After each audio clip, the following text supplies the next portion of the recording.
Kapalaran ng Virgo ngayong araw ng April 9. Virgo. Sinasabi po dito ng ating tarot card Virgo na may mga pagtatalo na maaaring paparating or naganap na daw po ito.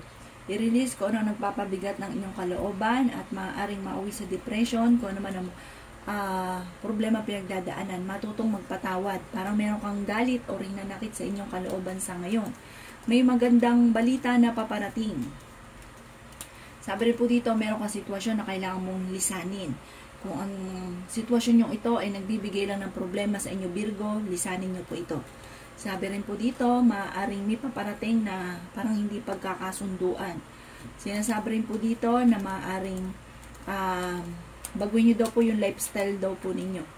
Yan sabi rin po dito na maaaring kung ikaw may karamdaman, gagaling daw kayo, huwag kang masyadong mag-alala, huwag kang maging emosyonal. Sabi rin po dito, magiging okay lahat, maging sa usapin ng buhay, pag-ibig at pera.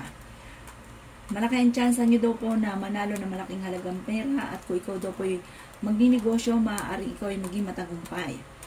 Sabi po dito, meron kang maiisip na pamamaraan kung paano ka magiging matagumpay. Sabi rin po dito ay may manghihingi sa inyo ng tulong na hindi mo mapapahindian. May selebrasyon daw po na paparating. Maring ikaw ay machismis at maraming mangingialam sa buhay ninyo. Maring may problema ka pinagdadaanan sa pera sa ngayon, i-improve nyo daw po ang inyo pong pampinansyal. May gabay daw kayo at paladasal.